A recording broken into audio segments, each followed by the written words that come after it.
police operators, where's the emergency?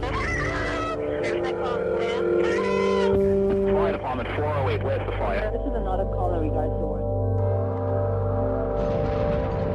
Today, our way of life, our very freedom came under attack. Americans have never retreated in the face of thugs and assassins, and we will not begin now. Blood must flow. There must be widows. There must be orphans. And if they stand in our way, we wage jihad for the sake of Allah. The man who dared to actually say to American, you interfering in our business, we will interfere in your business. You are killing our people, I am killing your people. If you had a plane, you could turn it into a missile. You could fly it into a building and you could kill a lot of people with it. The warnings were clear. They're coming. They want to kill Americans. They were among us. It's not like they had two heads or horns or anything like that where you could immediately identify them as people who were coming to kill us.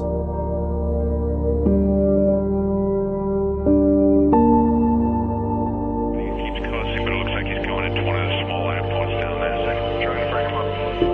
Got him just out at 9500. Do you know who he is? We don't know who he is. We're just picking him up now. Alright, heads up, man. It looks like another one. Alright. Right now, hold on, people are running. Hold on just a moment. We got an explosion inside. The building's exploding right now. You got people running up the street. Okay. 97, we got two isolated pockets of fire. I'm lying on my back and this guy comes up to me and says, hey brother, take my hand, let's get out of here. My Secret Service agents came in and said, sir, we have to leave immediately. And Cheney gave an order to shoot it down. We're not ready to die, but it's getting better.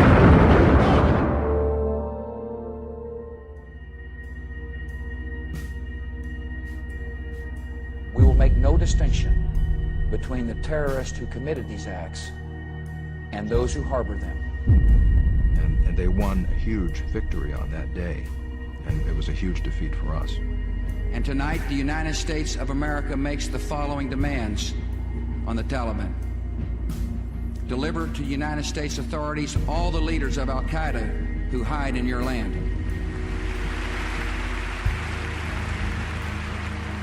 Everybody assumed that it was Al-Qaeda because the operation looked like Al-Qaeda, quacked like Al-Qaeda, seemed like Al-Qaeda.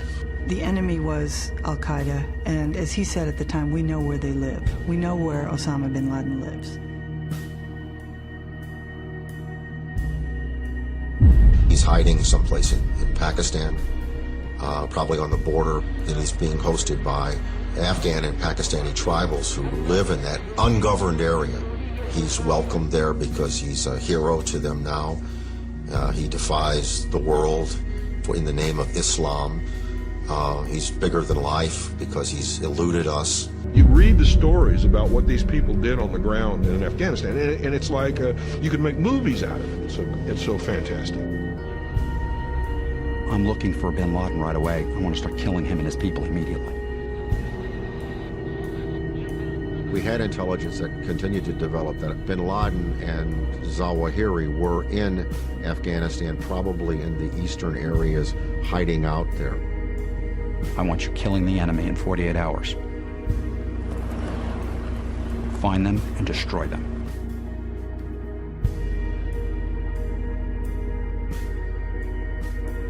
You'd like the survivors of 9/11 to know that those of us in the business consider it the CIA's finest hour.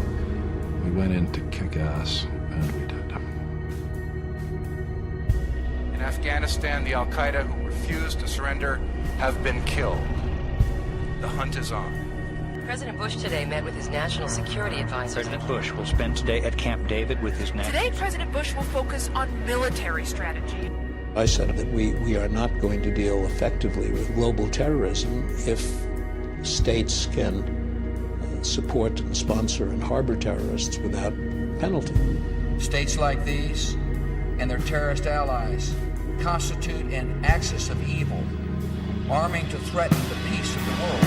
Jedis. I'll tell you something. They hate our way of life. We also have to work the dark side, if you will. We've got to spend time in the shadows. After 9/11, the gloves come off. The dark side after 9/11 has to do with finding and killing or capturing people. And then you have to question them, and then you have to keep them. And they had nothing set up with that in mind. You can't kill him. You can't let him go, because he's far too dangerous and potentially far too valuable as a source of intelligence. And you can't try him in the ordinary civilian court system. So what do you do with this person? So let me say, it's not just simply a matter of capturing people and holding them accountable, but removing the sanctuaries, removing the support systems, ending states who sponsor terrorism, and that's why it has to be a broad and sustained campaign.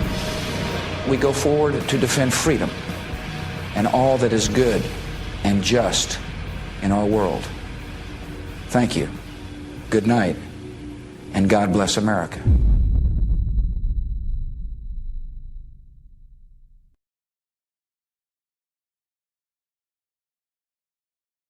For those of you just joining us, we are all going to die. A warning sign.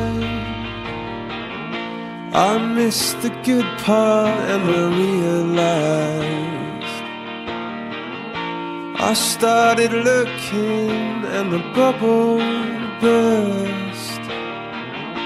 I started looking for excuses.